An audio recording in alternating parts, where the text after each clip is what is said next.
অন্ধকার থাকতে বেরিয়ে পড়েছি। রাস্তা দেখো শুনশান। ও, তোমাদের তো বলিনি আমি কোথায় যাচ্ছি।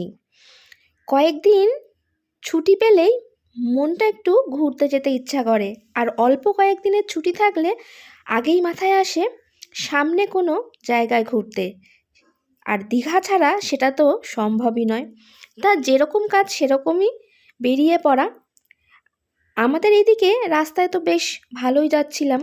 তারপরে কাঁথি অবধি যাওয়ার পর দেখছি রাস্তায় আর কিচ্ছু দেখা যাচ্ছে না। আর কুয়াশায় আমাদের বাসটা যদিও বা খুব ভালো টানছিল, কিন্তু তারপর কাঁথি থেকেই একদম স্লো হয়ে গেল। এই দেখো দীঘার গেটে একদম ঢুকছি, কিন্তু কি মনের ভেতর যে মানে আনন্দ হচ্ছে না, মনে হচ্ছে সত্যি ঘুরতে আসতে কিন্তু সবারই খুব ভালো লাগে, তাই না বলো? বেশ আরাম করেই বেশ মজা করেই কিন্তু গিয়েছিলাম। আর এই দেখো তোমাদের সঙ্গে ভিউটাও একটু শেয়ার করি। আর এখান থেকে টোটো নিয়ে নিয়েছি। দিনের বেলা জগন্নাথ মন্দিরটা কেমন লাগছে, হালকা কুয়াশা, হালকা রোদ উঠেছে, বেজায় কিন্তু ঠান্ডা এখানে, আমাদের কলকাতার মতন নয়।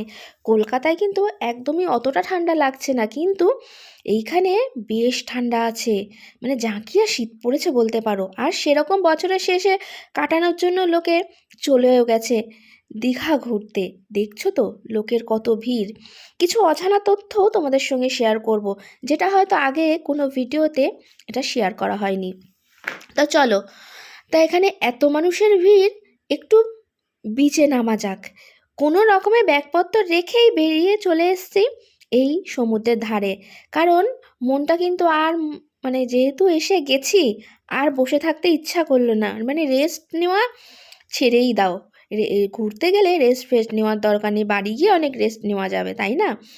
এই যে এসে এবার এখানে সমুদ্রটা দেখতে, যারা সমুদ্র প্রেমী মানে আমার মতন সমুদ্র পাগল আছো, তাদেরকে তো আর কিছু বলারই নেই। সমুদ্র যদি চোখের সামনে দেখতে পাই, উফ, আর মানে কি বলবো, মনের মধ্যে মানে আনন্দ আর ধরে রাখা যায় না, মানে ছুটোছুটি দৌড়াদৌড়ি করতে মানে নাচতে আরম্ভ করে দিই আর কি। কি ভিড় হয়েছে গো, প্রচুর ভিড় হয়েছিল। এত ভিড় হয়েছে যে মানে প্রায় সমুদ্রের নিচে যে নামবো তার মধ্যেই নামাই যাচ্ছে না, এত ভিড়। তার কোনো রকমে ঠেলে গুটিয়ে তো নামলাম। তারপরে এখানে অনেক ধরনের রাইড আছে, যার যার ইচ্ছা সে সে করতেই পারো, মানে রাইড চড়তে পারো। আর সমুদ্রের এই রাইডগুলো কিন্তু মোটামুটি আমার মনের ভেতরে একটু ভয় আছে, কারণ জলকে আমি একটুখানি, যেমনি সমুদ্র বলি সমুদ্র পাগল, আমি সমুদ্র প্রেমী বলতে পারো, কিন্তু মনের ভেতর জলকে আমি খুব ভয় পাই, কারণ আমি সাঁতার পারি না। তার জন্য না এই রাইডগুলো কিন্তু আমি মানে দেখেছি সামনে থেকে, কিন্তু আমি যেতে পারিনি। আমার এত ইচ্ছা করছিল। আর এই বাচ্চাদের এই গাড়িগুলো, যাদের সঙ্গে ছোট বাচ্চা থাকবে তাদেরকে একবার হলেও এটা চড়িও। বাড়িতে চড়া আর এই সমুদ্রের ধারে চড়া কিন্তু আলাদা।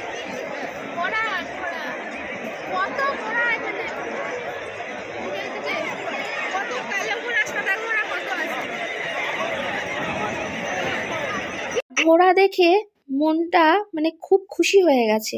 ঘোড়ার পিঠে ওঠার ইচ্ছা ছিল, কিন্তু আমি আবার নিজের শরীরকে মানে এত মোটাসোটা হয়ে গেছি যে আমার ঘোড়ার পিঠে উঠতে একটু মনের ভেতর কষ্টই হলো। মনে হলো বেজায় ঘোড়াটা শুধু কষ্ট পাবে, দরকার নেই, ছেড়ে দাও, উঠতে হবে না। তারপরে জলের মধ্যে যখন নামতে যাচ্ছি, একটুখানি পাটা তুলে নিই, না হলে প্যান্টটা আমার ভিজে যাবে। এই ঠান্ডার মধ্যে জানো তো ভিজে গেলে খুব কষ্ট হয়। কিন্তু আমার এটা অভিজ্ঞতা ছিল না যে দীঘার সমুদ্রের জল, আমি জানি এই সময় একটু গরম ভাব থাকে, মানে যেহেতু জলটা চেঞ্জ হচ্ছে সবসময় ঢেউটা আসছে, কিন্তু দীঘার সমুদ্রের জল যে এত ঠান্ডা, মানে বরফ কাটা বলতে পারো। মনে হচ্ছে না বরফ গোলা জল চলে আসছে, পা দেওয়া যাচ্ছে না, এত সবাই আনন্দ করছে ঠিকই, সেটা মনের আনন্দে, কিন্তু যদি সত্যি কথাও জানতে চাও তাহলে বলবো আমার পায়ে কিন্তু প্রচণ্ড ঠান্ডা লাগছিল। আর এখানে এমন একটা জিনিস দেখাবো, সেটা আমার একটু ভালো লাগেনি, কারণ এখানে দাঁড়িয়ে আমি ভাবছিলাম সমুদ্রের এখানে কেন আমি একটু পাক পচা গন্ধ পাচ্ছি, কেন সেটা আমি একদমই মানে এটাকে বুঝেই উঠতে পারছিলাম না। যে এই জলটার যে বিচের বালিগুলোও কেমন হলদেটে নয়, একটু যেন মনে হয় পাক দেওয়া, যেমনি পাক মাটি হয় না সেরকম সাদা বালি, আর পাককে মেশানো হলে যেরকম সেই রকম একটা কালার ছিল। কেন সেটা আমি বুঝতে পারছিলাম না। হঠাৎ করে যেহেতু অনেক দিন বাদে যাওয়া, তারপর ভাবলাম চলো সমুদ্রের ধারে তো অনেক সময় কাটালাম, এবার একটু সাইডের এই দোকানগুলো ঘুরে দেখি। তাই সাইডের দোকানগুলো ঘুরতে ঘুরতে আহ, আমি তোমাদের সঙ্গেও একটু শেয়ার করছিলাম যে দোকানে কি কি ব্যাগপত্র, অনেক কিছু ঝিনুকের জিনিস, এগুলো কিন্তু আমি ছোটোবেলায় অনেক কিনে নিয়ে এসেছি। আর ভালোও লাগে, বেশ আনতে হয় একটু সাবধানে, কিন্তু বেশ ভালো লাগে দেখতে। তারপর এই কাঁটা গাছগুলো যারা যারা চেনো বলো তো, এটা কী কাঁটা গাছ আমি জানি না, খুব কাঁটা কিন্তু পাতাগুলোর মধ্যে। তা এইগুলো কিন্তু ভর্তি সাইডে, যারা যারা দীঘা গেছো তারা তো জানোই যে এই কাঁটা গাছ ভর্তি কেন, মানে এই গাছটা কি লাগানো হয়েছে নাকি। যাই হোক, এই দাদুটা আবার দেখলাম শাঁখা শঙ্খ এইগুলো বিক্রি করছে। তো এই দিকে ভিডিও করতে করতে হঠাৎই দেখো আমার এই দিকটা চোখ পড়লো।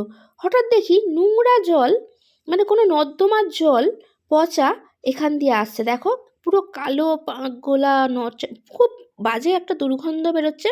আর সেই নর্দমার জলটা এই বিচের এইখানে গিয়ে মিশছে।